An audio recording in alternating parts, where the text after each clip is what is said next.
ఓం నమో వేదాత్మకాయ వెంకటేశాయ.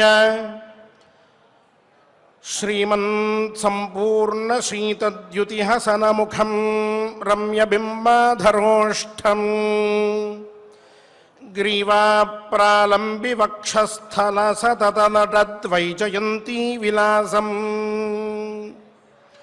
ఆదర్శౌపమ్య గండ ప్రతిఫలితల సత్కుండల శ్రోత్రయుగ్మం స్తౌమిత్వాన్ ద్యోతమానోత్తమమణిరుచిరానల్పకోటీరకాంతం. శ్రీ వెంకటేశ్వర స్వామి వారి దివ్యానుగ్రహంతో అనాథనాథుడైన స్వామివారి కరుణాకటాక్ష వీక్షణంతో శ్రీమన్మహాభారతాంతర్గత అరణ్యపర్వలోని పుణ్యకథలని శ్రవణం చేసే భాగ్యాన్ని మనందరం కూడా పొందాం. విశిష్య ఈనాటి నుంచి ఇక మహాత్ములు ఎవరెవరు ఏ ఏ గొప్ప గొప్ప కార్యములను సాధించారో వారి వైశిష్ట్యమేమిటో వినబోతూ ఉన్నాం. అందులో మొట్టమొదటిగా అగస్త్య మహర్షి, ఆయన వృత్తాంతం, లోపాముద్రని ఆయన వివాహం చేసుకోవడం, ఆ పైన దధీచి అనేటటువంటి మహర్షి దేవతల యజ్ఞంలో సహాయపడ్డం, సముద్రాన్ని మొత్తాన్ని అగస్త్యుల వారు ఒక్కసారిగానే మింగడం, రాక్షస సంహారం జరగడం ఇత్యాదిగా ఎన్నో పుణ్య కథలు, ఎన్నో విషయాలు మనం ఇక పైన శ్రవణం చేయబోతూ ఉన్నాం. ఆ పరంపరకి ఈనాడు మొట్టమొదటిగా మనం ఆచార్యుల వారితో కలిసి సత్సంకల్పం ఆచరించుకుందాం, కథా శ్రవణాన్ని చేద్దాం. ఓం నమో వెంకటేశాయ. విఘ్నేశ్వర ధ్యానం. నమస్తే గణనాథాయ గణానాం పతగే నమః. భక్తి ప్రియాయ దేవేశ భక్తేభ్యః సుఖదాయక. శ్రీనివాస ధ్యానం అనంతవేద సంవేద్యం నిర్దోషం గుణసాగరం అతీంద్రియం నిత్యముక్తం శ్రీనివాసం భజే నిశం. శ్రీకృష్ణ ధ్యానం వందే నవఘనశ్యామం పీతకౌశేజవాససం సానందం సుందరం శుద్ధం శ్రీకృష్ణం ప్రకృతేః పరం. వ్యాసధ్యానం వేదవ్యాసం స్వాత్మరూపం సత్యసంధం పరాయణం శాంతం జితేంద్రియక్రోధం సశిష్యం ప్రణమామ్యహం. అథ సంకల్పః.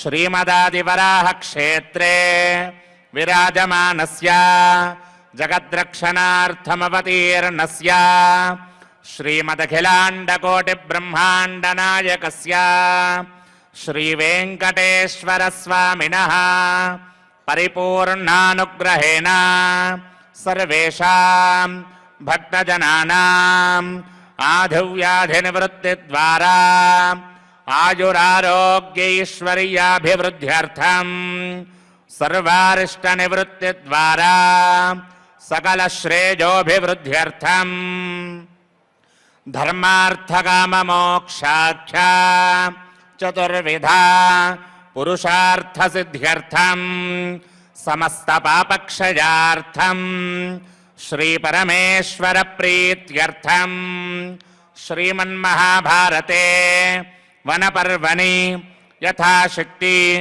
షణ్ణవతితమోऽధ్యాయాन्तर्गत శ్లోకపారాయణం ఆచార్యముఖేన కరిష్యామహే.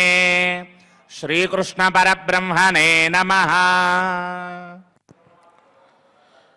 నారాయణం నమస్కృత్య నరం చైవ నరోత్తమం దేవీం సరస్వతీం వ్యాసం తతో జయముదీరయేత్.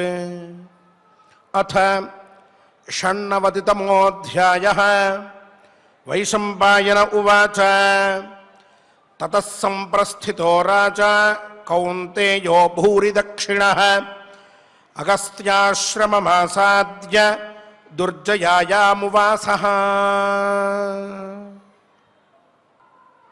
షమఠ అనే పేరు కలిగిన విద్వాంసుడు గయుడు చేసిన యజ్ఞాన్ని గురించి ధర్మరాజుకి బోధించాడు. ఎంతో విశిష్టమైన యజ్ఞం అది. అలాంటి యజ్ఞాలు ఆ పైన ఈ సరోవర తీరంలో ఎన్నో జరిగినాయి అని కూడా చెప్పాడు. పులకించిపోయాడు ధర్మరాజు, ఆనందపడ్డాడు. అన్ని విశిష్టములైన యజ్ఞములు జరిగిన స్థలంలో ఇక్కడ నేను ఉన్నానా అని సంతోషపడ్డాడు. తర్వాత కొన్ని రోజులు అక్కడ నివాసం ఉన్నాడు. ఇక బయలుదేరి వెళ్ళవలసినటువంటి సమయం వచ్చింది.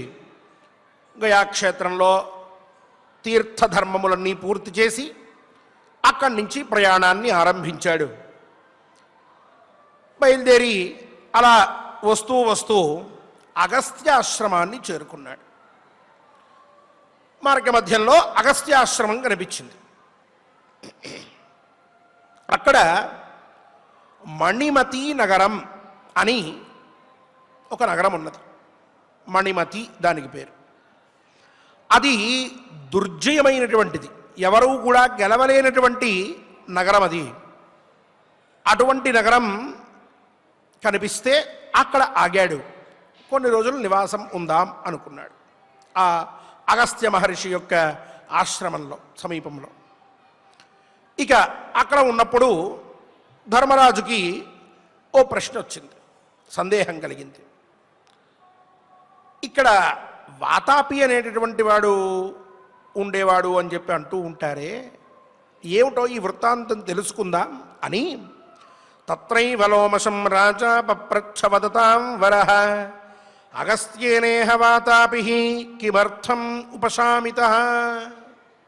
వెంటనే పక్కనే ఉన్న లోమశ మహర్షి వైపు తిరిగి, లోమశ మహర్షి, అగస్త్య మహర్షి ఈ ప్రాంతంలోనే ఉన్నటువంటి వాతాపి అనేటటువంటి వాడిని ఎందుకు నాశనం చేశాడు, ఎలా నాశనం చేశాడు, పైగా ఆసీత్వా కిం ప్రభావశ్చ సదైత్యో మానవాంతకః కిమర్థం చోదితో మన్యుః అగస్త్యస్య మహాత్మనః.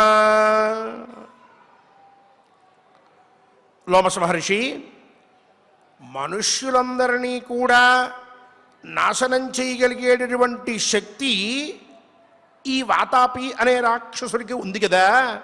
సదైత్య మానవాంతక, మానవుల్ని నాశనం చేసేటటువంటి వాడు ఆ రాక్షసుడు. అటువంటి రాక్షసుడి విషయంలో అగస్త్యుల వారికి కోపం ఎందుకు కలిగింది, ఈ వాతాపి ఎలా అగస్త్యుల వారి చేత చంపబడ్డాడు, ఆ విషయాన్ని గురించి నాకు కొంచెం తెలియజేయండి అని ధర్మరాజు లోమశ మహర్షిని అడిగాడు. ఇక లోమశ మహర్షి చెప్తూ ఉన్నారు.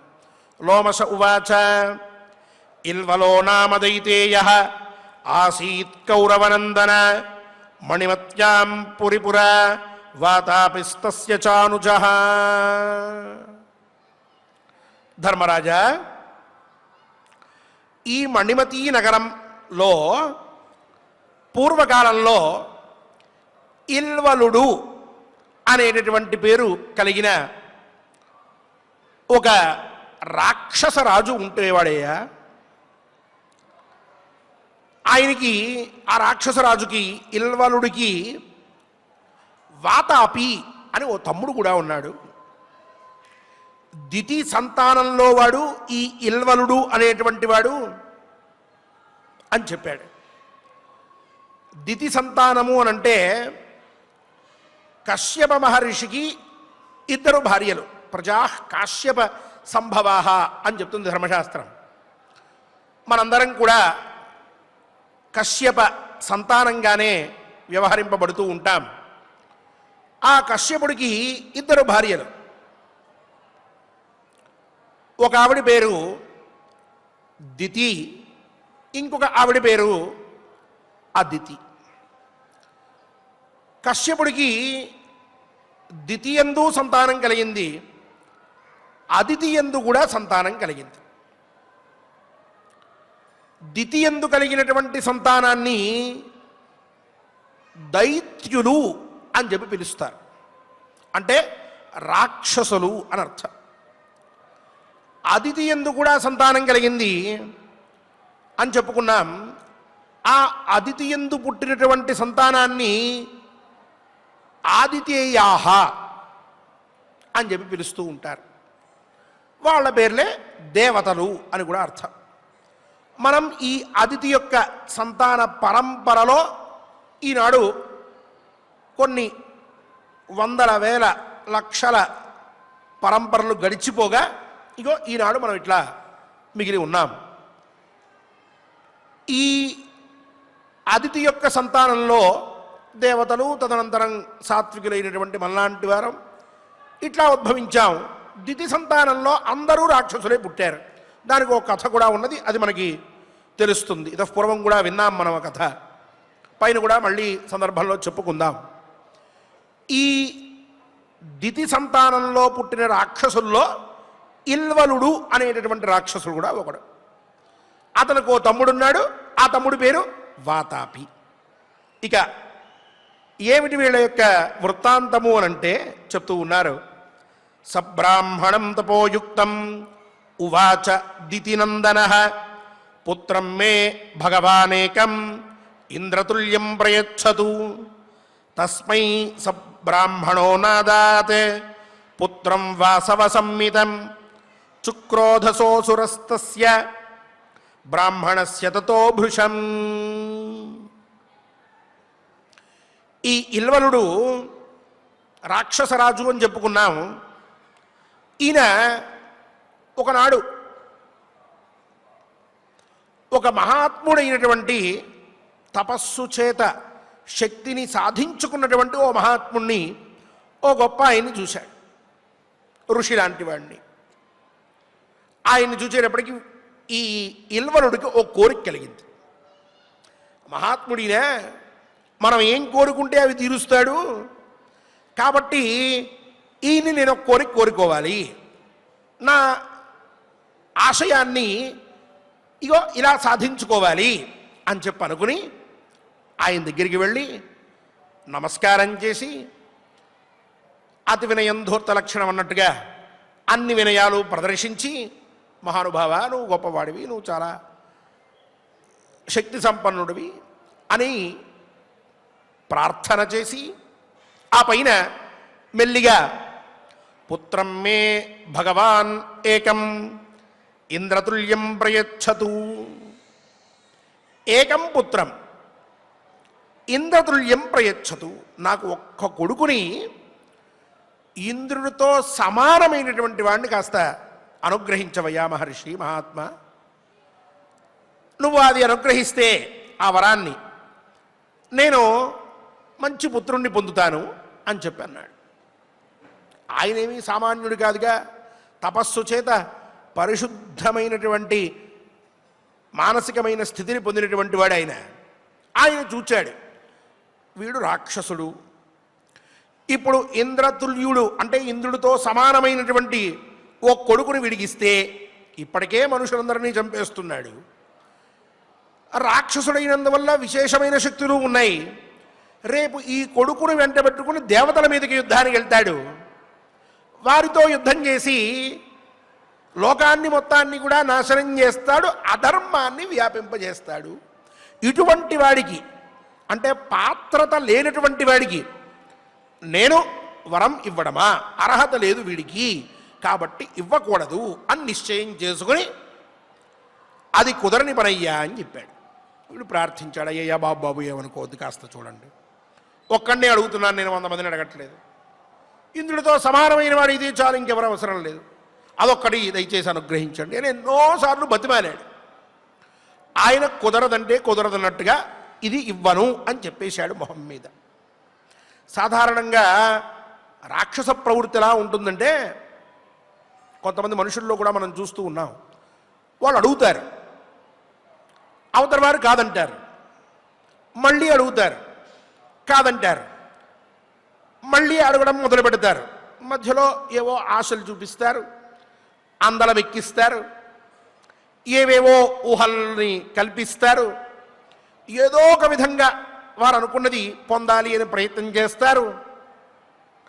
అయినా ఇవ్వలేదనుకోండి, అఘాయిత్యానికి ఒడిగెడతారు. చంపడమో లేక శారీరకంగా ఇబ్బంది పెట్టడమో ఇవన్నీ మనం చూస్తూ ఉన్నాం. ఏమిటి అని అంటే, ఆ కోరిన కోరిక తీరకపోతే అది కోపంగా మారి కామం నుంచి క్రోధం పుడుతుంది అనడానికి ఇదే తాత్పర్యం. అలా కోపంగా మారి ఆ కోపం నలుగురి మీద చూపించడం, అవతల వ్యక్తి మీద చూపించడం. మరి ఇతను కూడా రాక్షసుడే కదా, పైగా రాక్షస రాజు కాబట్టి ఈ గుణం పరిపూర్ణంగా ఉన్నటువంటి వాడు అయ్యాడు. దాంతో ఇక ఆ ఇవ్వనటువంటి వాడిని చూచి, నీ దగ్గర శక్తి ఉంది, నాకేమో అర్హత ఉంది, వాడే వేసుకుంటున్నాడు. సెల్ఫ్ సర్టిఫికేషన్ అన్నమాట. అది తనను తనే గొప్పవాడు అనుకోవడం రాక్షసుల యొక్క ప్రవృత్తి అదే. నేను ఇంత గొప్పవాడిని, అర్హత ఉన్నటువంటి వాడిని అడిగితే నాకు ఇవ్వనంటావా అని చెప్పి ఆ పైన తథా ప్రభృతి రాజేంద్ర ఇల్వలో బ్రహ్మసుర మనుష్యాన్ భ్రాతరంఛాగం మాయావీహ్యకరోత్తత మేషరూపీ చ వాతాపి కామరూప్యభవత్ క్షణాత్ సంస్కృత్య చ భోజయతి తతో విప్రంజిఘాంసతి. ఎవరెవరైతే వీడికి సంబంధించిన వారున్నారో అటువంటి వారందరినీ చంపేస్తాను అని నిశ్చయం చేసుకున్నాడు ఇవ్వనన్నందుకు. ఆయన బ్రాహ్మడు, తపస్సు చేసుకునేటటువంటి వాడు. ఇగో నువ్వు నాకు ఇవ్వనన్నావు కదా, సరే ఇక పైన నీలాంటి వాడు ఎవడుంటే వాళ్ళందరినీ నాశనం చేసేస్తాను నేను, ఇదే నాకు కలిగినటువంటి బుద్ధి, నేను ఇదే చేస్తాను అని ప్రతిజ్ఞ చేసుకున్నాడు. ఆయన వెళ్ళిపోయాడు. ఆయనకేం చెప్పాలా ఈ మాటలు. ఆయన వెళ్ళిన తర్వాత వీడి మనస్సులో ఇట్లా ప్రతిజ్ఞ చేసుకున్నాడు. ఇక ఆ పైన ఎవరెవరైతే తపస్సు చేసుకుంటూ ధార్మికంగా జీవించేటటువంటి వారు ఉన్నారో వారందరినీ కూడా భోజనానికి రమ్మని చెప్పి పిలిచేవాడు. మహాత్మా, మహానుభావ, మా ఇంటికి భోజనానికి రండి అనేవాడు. ఆ యుగంలో, ఇది యుగంలో జరిగినటువంటి వృత్తాంతం కాదు. ఆనాటి రోజుల్లో రాక్షసుడైన భోజనానికి పిలిచాడు కాబట్టి వెళ్ళవచ్చు అని చెప్పి వారందరూ కూడా సాత్వికంగా ఆలోచించి వచ్చేవారు. ఈ ఇల్వలుడు తన తమ్ముడైనటువంటి వాతాపి ఉన్నాడే, ఆ వాతాపిని తీసుకుని వాణ్ణి ఒక మేక, గొర్రె మొదలైనటువంటి రూపాల్లోకి వాణ్ణి మార్చేవాడు. మనుష్యమాన్ మన్యుమాన్ భ్రాతరంఛాగం మాయావీహ్యకరోత్తత. భ్రాతరం తన తమ్ముణ్ణి, ఛాగం అకరోత్ అంటే ఒక మేకలాగా, ఒక గొర్రెలాగా తన తమ్ముణ్ణి మాయావి కాబట్టి రాక్షస మాయతోటి అలా రూపాంతరం చెందించేటువంటి వాడు. ఈ ఇంటికి పిలిచేటువంటి వాళ్ళు ఎవరైతే పిలవబడ్డటువంటి వారు ఉన్నారో వాళ్ళు భోజనం చేయడానికి సిద్ధమై వచ్చేవారు. ఈ మేకని, తన తమ్ముణ్ణి మేకగా చేసేటువంటి వాడిని మాయాశక్తితోటి ముందుగా ఆ మేకల మొత్తాన్ని నరికేసి ఎక్కడికెక్కడికి ముక్కలు చేసేసి దాంతో వంట వండి వీళ్ళందరికీ కూడా భోజనంలో వడ్డించేటటువంటి వాడు. వీళ్ళు పాపం ఇలవలుడు భోజనానికి పిలిచాడు, భోజనం పెడుతున్నాడు అని చెప్పి వాళ్ళంతా భోజనం చేయడం మొదలుపెట్టేవాడు. అందరూ భోజనం చేసేసేటువంటి వారు. భోజనం చేసిన తర్వాత చాలా బాగుందయ్యా ఇలవల, చక్కటి భోజనం పెట్టావు, చాలా సంతోషం అని చెప్పి వీళ్ళు అని బయలుదేరి వెళ్ళబోతూ ఉంటే తన తమ్ముడి ద్వారా వాళ్ళందరినీ చంపేసేటటువంటి వాడు. ఇది గమనించాలి. తన తమ్ముడి ద్వారా వీళ్ళందరినీ చంపేసేటటువంటి వాడు. ఇది ఎట్లా కుదురుతుంది అనంటే, సచాహ్వయదియం వాచ గతం వైవస్వతాక్షతం సపునర్దేహమాస్థాయ జీవన్ స్మ ప్రత్యదృశ్యత. ఇలా ముక్కలుగా కోసి వీరందరికీ వడ్డిచ్చాడే వంట చేసి, అయినా వాడి ప్రాణం పోయేది కాదు రాక్షస మాయ వల్ల. వీళ్ళందరూ భోజనం చేసిన తర్వాత ఇక బయలుదేరబోతూ ఉంటే ఈ ఇల్వలుడు వాతాపి అనేవాడు. అనేటప్పటికీ వీళ్ళ కడుపుల్లో ఉన్నటువంటి ఈ వాతాపి అనేటటువంటి వాడు ఆ పొట్ట చీల్చుకుని అన్నయ్య అని నవ్వుతూ ఎదురుగా వచ్చేవాడు. వీళ్ళేమో చచ్చిపోయేటువంటి వాళ్ళు. ఇట్లా మొదలుపెట్టి ప్రతి ఒక్కరిని కూడా కనిపించినటువంటి వారిని కనిపిస్తున్నట్లుగా భోజనానికి పిలవడం, కూర్చోబెట్టడం, తన తమ్ముడిని ఇలా మార్చడం, వాళ్ళకి భోజనం పెట్టడం, తర్వాత తమ్ముడిని పిలవడం, వాడు పొట్ట చీల్చుకుని బయటికి రావడం, అవతల భోజనానికి వచ్చినటువంటి వాడు చనిపోవడం, భోజనం పెట్టి చంపేయడం అన్నమాట. ఎంత అకృత్యమో చూడండి, రాక్షస స్వభావం అది. అలా చేస్తూ వచ్చేవాడు. తతో వాతాపిమసురం ఛాగం కృత్వా సుసంస్కృతం తం బ్రాహ్మణం భోజయిత్వా పునరేవ సమాహ్వయత్ తామిర్వలేన మహత స్వరేణ వాచమీరితాం శ్రుత్వాతిమాయో బలవాన్ క్షిప్రం బ్రాహ్మణ కంటకః. ఇలా గట్టిగా మాయావి అని చెప్పి వాతాపి అంటూ గట్టిగా అరిచేటప్పటికీ మాయావి అయినటువంటి ఆ వాతాపి కూడా వీళ్ళని సంహరించి బయటికి నవ్వుతూ బయలుదేరి వచ్చేవాడట. తస్య పార్శ్వం వినిర్భిద్య అంటే ఈ పక్క ప్రాంతాన్ని గట్టిగా చీల్చుకుని బ్రాహ్మణస్య మహాసుర వాతాపి ప్రహసన్ రాజన్ నిశ్చక్రామ విశాంపతే. ప్రహసన్ వాడు కూడా నవ్వుతూ బయటికి వచ్చేవాడట. చచ్చిపోయాడన్నయ్య, అయిపోయింది, మిషన్ కంప్లీటెడ్ అని. ఇలా అన్నదమ్ములిద్దరూ అందరినీ చంపుతూ కాలం గడుపుతూ ఉండేవారయ్యా ధర్మరాజా అంటూ లోమశ మహర్షి ఈ వాతాపి వృత్తాంతాన్ని వివరంగా చెప్తూ ఉన్నారు. ఈ వాతాపి వాతాపి అని అంటున్నప్పుడు మనకి ఒక విషయం గుర్తొచ్చి ఉండొచ్చు పాడికి. చిన్నప్పుడు ఈనాడు కూడా కొంతమంది పెద్దలు చేస్తూ ఉన్నారు, జీర్ణం జీర్ణం వాతాపి జీర్ణం అని చెప్పి అంటూ భోజనం చేసిన తర్వాత పిల్లల ఉదరం మీద, కడుపు మీద ఒకసారి ఇట్లా నాయనమ్మలు అమ్మమ్మలు ఇట్లా అంటూ ఉండేవారు, చేతిని తిప్పుతూ ఉండేవారు. కొంచెం పెద్ద పిల్లలు అయిన తర్వాత వారికి నేర్పించేటువంటి వారు.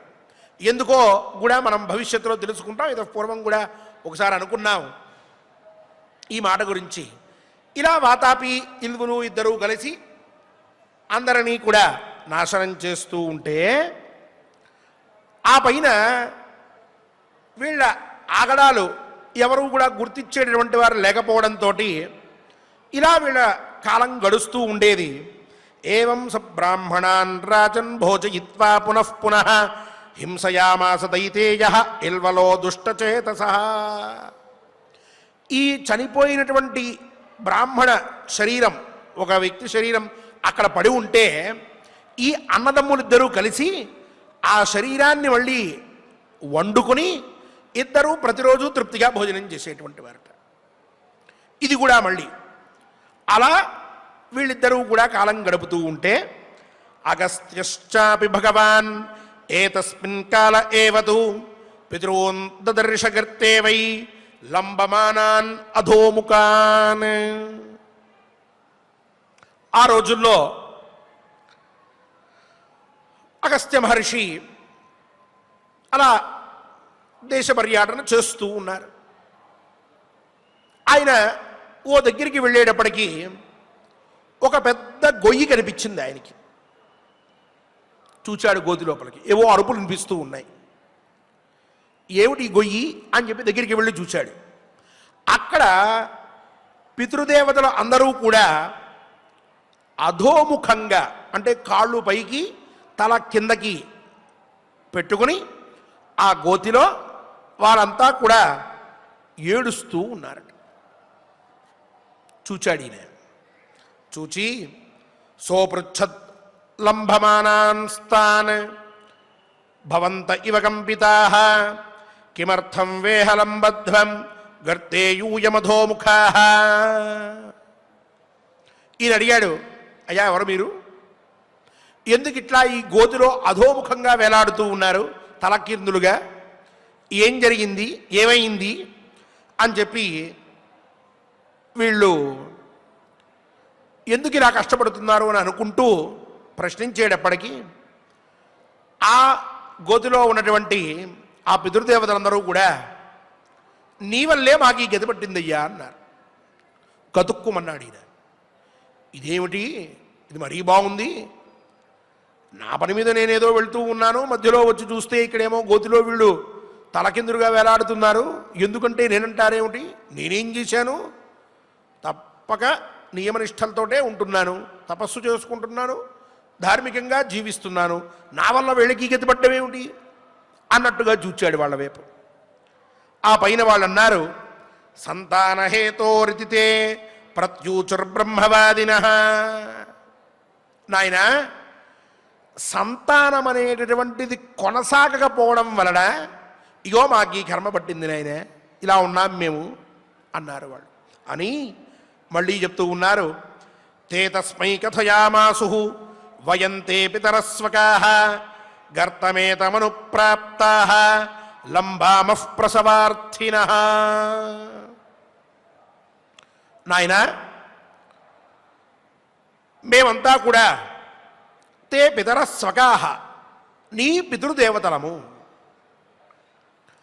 నీవు తపస్సు చేయాలి, మహర్షిగా ఉండాలి, ఇలాగే తపస్సు చేస్తూ ఉంటాను, నాకు వివాహం వద్దు అని చెప్పి పెళ్లి చేసుకోకుండా ఇగో ఈ తపస్సే బాగుంది అని అనుకుంటూ ఈ తపఃప్రవృత్తిలోనే ఉండిపోతూ కాలం గడుపుతూ వస్తూ ఉండడం వలన నీవు వివాహం చేసుకుని నీకు సంతానం కలిగితే ఆ సంతానం వల్ల మేమందరం సుఖపడదాం, ఆనందపడదాం అనుకునేటటువంటి వారిమై అది జరగకపోవడం వలన ఇగో ఆ దుఃఖంతో ఈ గోతిలో అధోముఖంగా వేలాడుతూ ఉన్నామయ్యా, ఇది మా పరిస్థితి, దీనికి కారణం నువ్వే అని చెప్పారు. ఆశ్చర్యపోయాడు ఈయన. ఆ పైన ఆలోచించాడు, ఏమిటి నేను సంతానం కలగకపోతే పితృదేవతలకి అధోముఖత్వమా, ఆ దోషం ఉన్నదా అని భావించాడు. ఆ తర్వాత చూసుకుంటే నిజమే కదా, సంతానం వలనే కదా పితృదేవతలకి ఆనందం కలిగేది అని ఆయనకి వేదవాక్యములు స్మృతివాక్యములు అన్నీ కూడా గుర్తొచ్చినాయి. వాస్తవమే అని నిశ్చయం చేసుకున్నాడు. ఈ లోపల మళ్ళీ వాళ్ళు చెప్తూ ఉన్నారు, యదినోచనయేథాస్త్వాం అగస్త్యాపత్యముత్తమం స్యాన్నోస్మాన్నిరయాన్మోక్షః త్వంచ పుత్రాప్నుయాగతిం.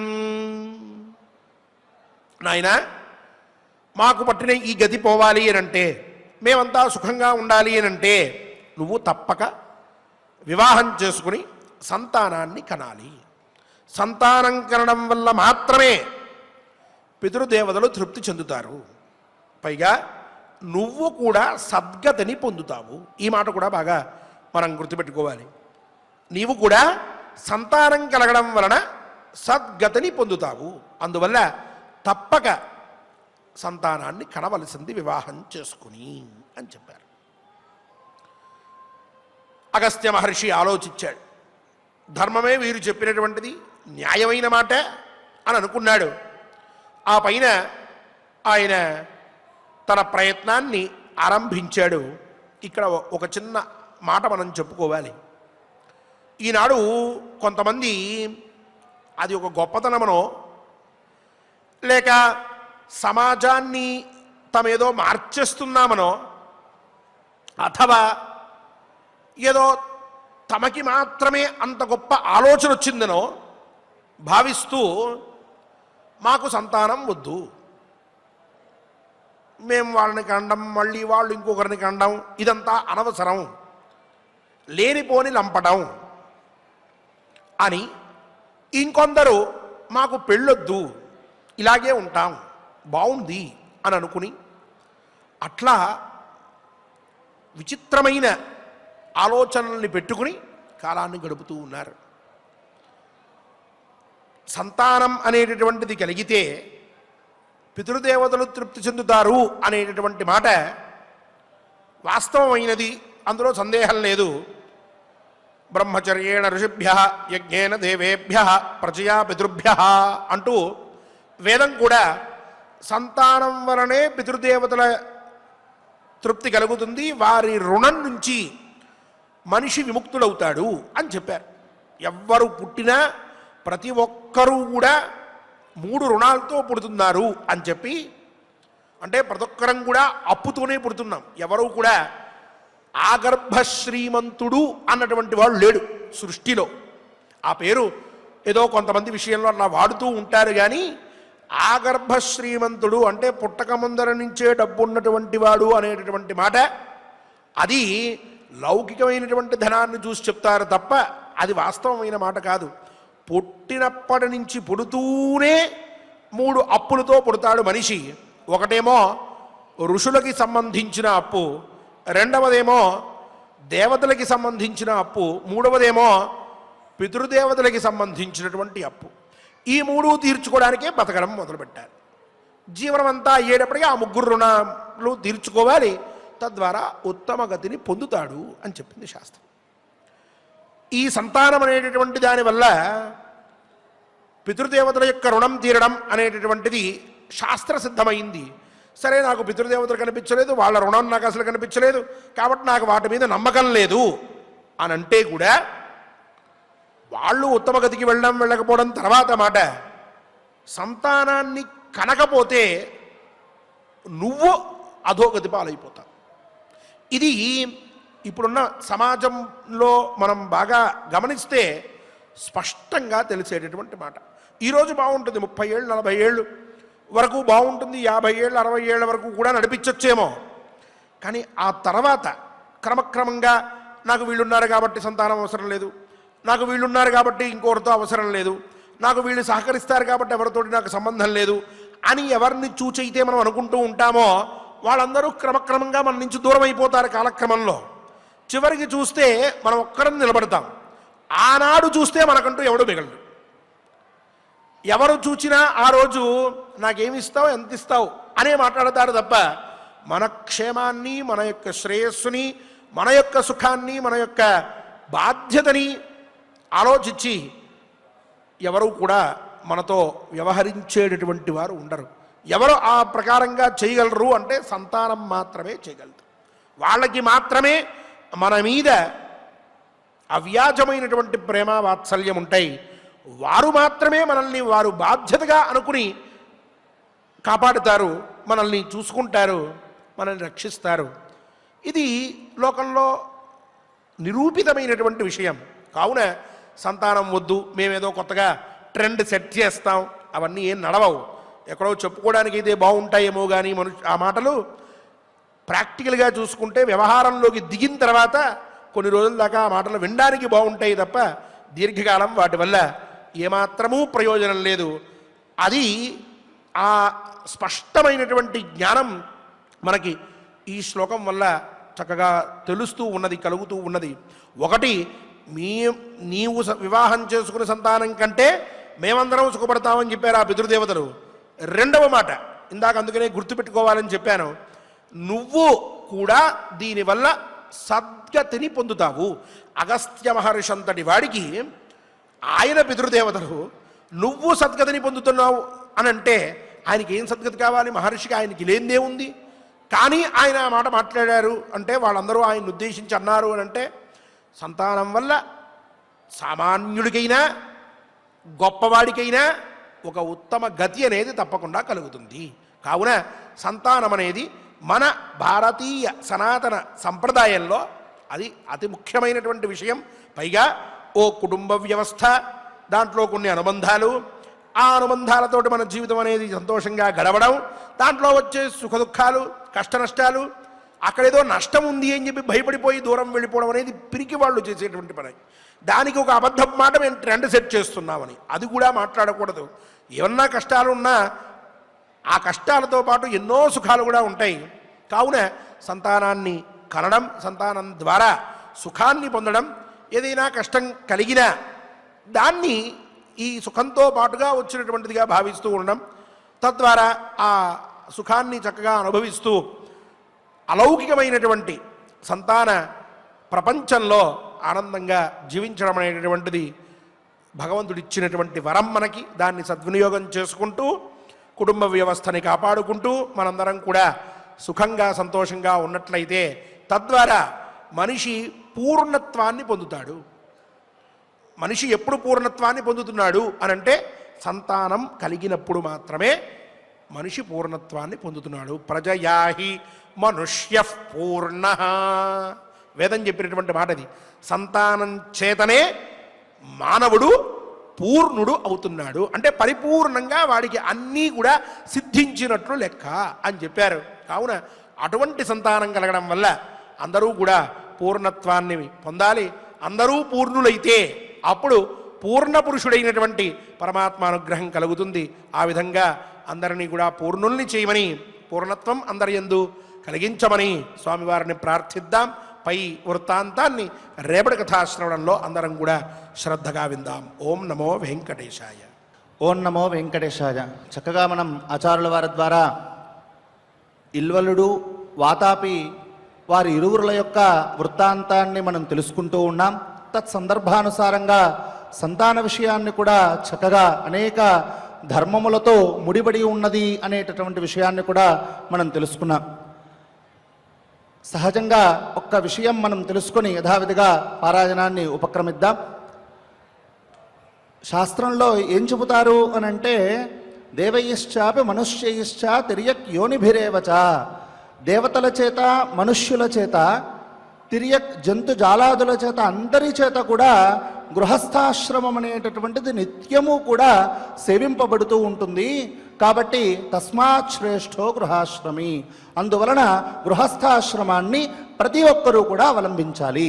ఆ గృహస్థాశ్రమాన్ని ఎందుకు తీసుకోవాలి అని అంటే, ధర్మ ప్రజా సంపత్తి కొరకే గృహస్థాశ్రమాన్ని మనం తీసుకోవాలి అనేటటువంటిదే ఇందులో ముఖ్యమైనటువంటి తాత్పర్యం. సంతానం అనేటటువంటి శబ్దముకే అనవచ్ఛిన్నమైనటువంటి పంక్తి అని కూడా అర్థం ఉన్నది. మనలో ఉన్నటువంటి ఆ వరుస ఏదైతే ఉందో, వరుసకు ఎటువంటి విచ్ఛిన్నం లేకుండా ఉండుట కొరకై సంతానం అవశ్యం అందరూ కూడా కలిగింపచేసుకోవాలి అనేటటువంటి విషయాన్ని మరొక్క మారు తెలియజేసుకుంటూ, యథావిధిగా మహాభారత అంతర్గత వనపర్వంలో 96వ అధ్యాయంలో మొదటి శ్లోకం నుండి మనం పారాయణం చేసుకుందాం. స్వామివారి యొక్క అనుగ్రహాన్ని పొందుదాం. అథా షణ్ణవతితమః అధ్యాయః వైశంపాయన ఉవాచ తతః సంప్రస్థితః రాజా కౌంతేయః భూరిదక్షిణః అగస్త్యాశ్రమం ఆసాద్య దుర్జయాయాం ఉవాసః తత్రైవ లోమశం రాజా పప్రచ్ఛ వదతాం వరః అగస్త్యేనేహ వాతాపిః కిమర్థం ఉపశామితః ఆసీద్వా కిం ప్రభావశ్చ తదైత్యః మానవాంతకః కిమర్థం చోదితో మన్యుః అగస్త్యస్య మహాత్మనః లోమశ ఉవాచ ఇల్వలో నామ దైతేయః ఆసీత్ కౌరవనందన మణిమత్యాం పురిపురా వాతాపిః తస్య చానుజః సబ్రాహ్మణం తపోయుక్తం ఉవాచ దితినందనః పుత్రం మే భగవానేకం ఇంద్రతుల్యం ప్రయచ్చతు తస్మై సబ్రాహ్మణో నాదాత్ పుత్రం వాసవసమ్మితం చుక్రోధా సోసురస్తస్య బ్రాహ్మణస్య తతో భృశం తదా ప్రభృతి రాజేంద్ర ఇల్వలః బ్రహ్మః సురః మన్యుమాన్ భ్రాతరం ఛాగం మాయావీ హ్యకరోత్తతః మేషరూపీ చ వాతాపిః కామరూపం అభవత్క్షణాత్ సంస్కృత్య చ భోజయతి తతో విప్రం జిఘాంసతి సచాహ్వయతి యం వాచా గతం వైవస్వతక్షజం స పునః దేహమాస్థాయ జీవన్ స్మా ప్రత్యదృశ్యత తతః వాతాపి మసురం ఛాగం కృత్వా సుసంస్కృతం తం బ్రాహ్మణం భోజయిత్వా పునరేవ సమాహ్వయత్ తామిల్వలేన మహతా స్వరేణ వాచమీరిత శ్రుత్వా అతిమాయః బలవాన్ క్షిప్రం బ్రాహ్మణకంటకః తస్య పార్శ్వం వినిర్భిద్య బ్రాహ్మణస్య మహాసురః వాతాపిః ప్రహసన్ రాజన్ నిశ్చక్రామ దిశాం పతే ఏవం సబ్రాహ్మణాన్ రాజన్ భోజయిత్వా పునః పునః హింసయామాస దైతేయ ఇల్వలః దుష్టచేతనః అగస్త్యశ్చాపి భగవాన్ ఏతస్మిన్ కాల ఏవ తు పితॄన్ దదర్శ గర్తే వై లంబమానాన్ అధోముఖాన్ సోపృచ్ఛత్ లంబమానాన్ స్తాన్ భవంతః ఇవ కంపితాః కిమర్థం వేహలంబధ్వం గర్తే యూయం అధోముఖాః సంతానహేతోరితి తే ప్రత్యూచుః బ్రహ్మవాదినః తే తస్మై కథయామాసుః వయంతే పితరస్వకాః గర్తమేతం అనుప్రాప్తాః లంబామః ప్రసవార్థినః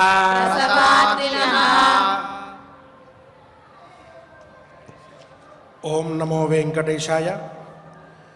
శ్రీ అన్నమాచార్య ప్రాజెక్ట్ కళాకారులతో కలిసి గోవిందనామ సంకీర్తనం చేసుకుందాం. శ్రీవారి అనుగ్రహాన్ని పొందుదాం. శ్రీ శ్రీనివాస గోవింద శ్రీ వెంకటేశ గోవింద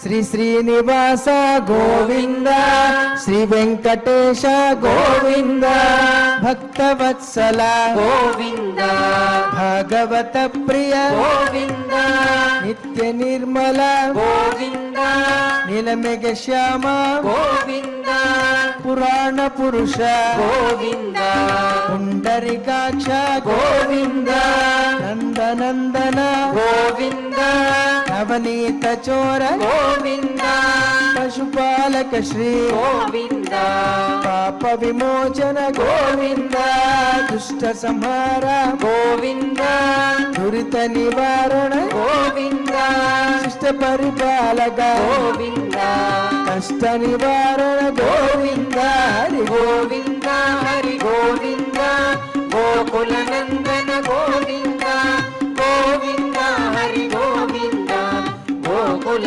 నందన గోవింద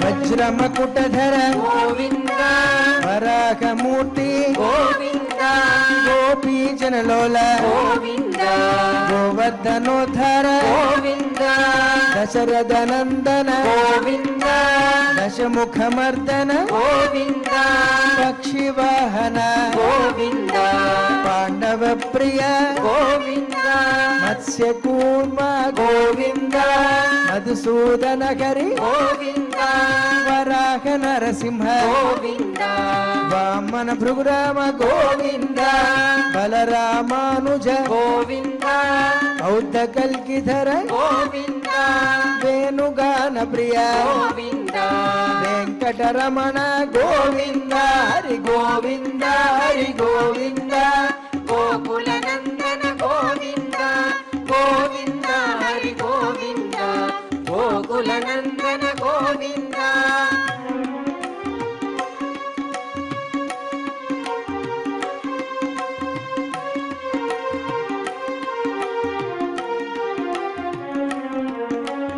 సీతానాయక గోవింద శ్రిత పరిపాలక గోవింద దరిద్ర జన పోషక గోవింద ధర్మ సంస్థాపక గోవింద అనాథ రక్షక గోవింద ఆపద్ బాంధవ గోవింద శరణాగత వత్సల గోవింద కరుణా సాగర గోవింద కమల దళాక్ష గోవింద కామిత ఫలద గోవింద పాప వినాశక గోవింద పాగి మురారే గోవింద శ్రీ ముద్రాంకిత గోవింద శ్రీవత్సాంకిత గోవింద ధరణి నాయక గోవింద దినకర తేజ గోవింద హరి గోవింద హరి గోవింద గోకుల నందన గోవింద గోవింద హరి గోవింద గోకుల నందన గోవింద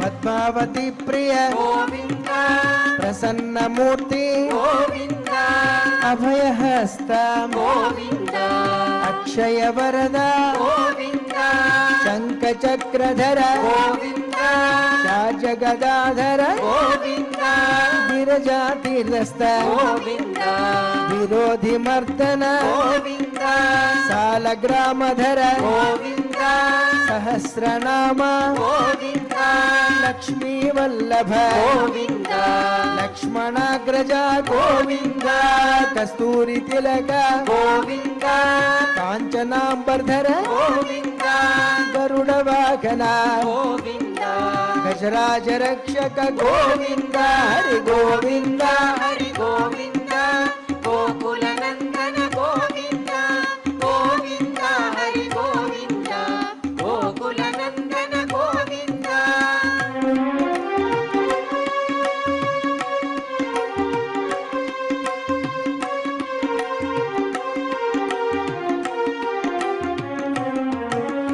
వానర సేవిత గోవింద వారధి బంధన గోవింద సప్తగిరీశ గోవింద ఏక స్వరూప గోవింద శ్రీరామకృష్ణ గోవింద రఘుకుల నందన గోవింద ప్రత్యక్ష దేవా గోవింద పరమ దయాకర గోవింద వజ్ర కవచధర గోవింద వైజయంతి మాల గోవింద వట్టి కసులువాడ గోవింద వసుదేవ తనయ గోవింద బిల్వపత్రార్చిత గోవింద భిక్షుక సంస్థుత గోవింద శ్రీ పుంరూప గోవింద శివకేశవమూర్తి గోవింద హరి గోవింద హరి గోవింద గోకుల నందన గోవింద గోవింద హరి గోవింద గోకుల నందన గోవింద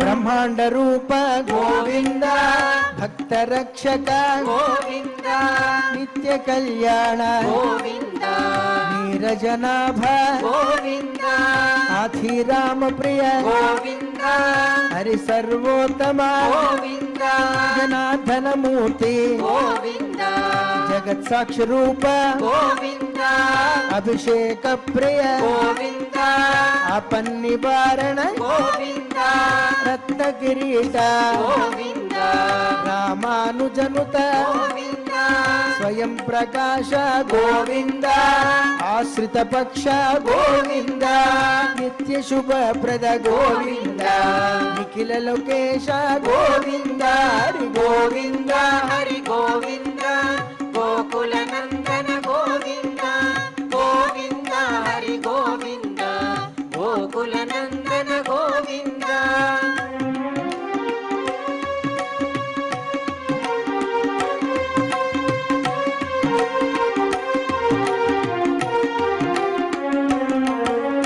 ఆనంద రూప గోవింద ఆద్యంతరహిత గోవింద ఇక పరదాయక గోవింద విభరాజ రక్షక గోవింద పరమ దయాళో గోవింద పద్మనాభ హరి గోవింద తిరుమల వాస గోవింద తులసి వనమాల గోవింద శేషశాయినే గోవింద శేషాద్రి నిలయ గోవింద మత్స్యావతార గోవింద ఏడుకొండలవాడ గోవింద హరి గోవింద హరి గోవింద గోకుల నందన గోవింద గోవింద హరి గోవింద గోకుల నందన గోవింద గోవింద హరి గోవింద గోకుల నందన గోవింద గోవింద హరి గోవింద గోకుల నందన గోవింద గోవింద హరి గోవింద గోకుల నందన గోవింద గోవింద హరి గోవింద గోకుల నందన గోవింద గోకుల నందన గోవింద గోకుల నందన గోవింద గోకుల నందన గోవింద గోకుల నందన గోవింద గోకుల నందన గోవింద గోవింద గట్టిగాసులవాడ వనజమాభ గోవింద గోవింద అడుగు దండాలవాడ అనారక్షక గోవింద గోవింద గోవింద గోవింద గోవింద గోవింద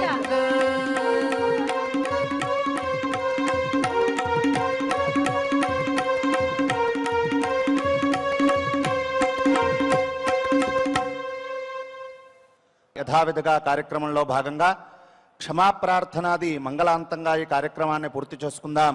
స్వామివారి యొక్క అనుగ్రహాన్ని పొందుదాం. అథ క్షమా ప్రార్థనా యదక్షరపదభ్రష్టం మాత్రాహీనం చ యద్భవేత్ తత్సర్వం క్షమ్యతాం దేవా నారాయణ నమోస్తుతే. అథ లోకక్షేమ ప్రార్థనా స్వస్తి ప్రజాభ్యః పరిపాలయంతాం న్యాయేన మార్గేణ మహీం మహిషాః. గోబ్రాహ్మణేభ్యः శుభమస్తు నిత్యం. లోకాः సమస్తాः సుఖినో భవంతు.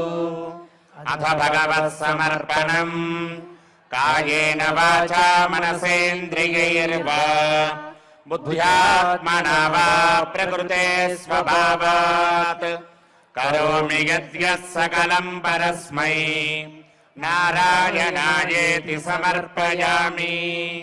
అథ మంగళం श्रियः कान्ताय कल्याणनिधये निधयेऽर्थिनाम् श्रीवेङ्कटनिवासाय श्रीनिवासाय मङ्गलम्।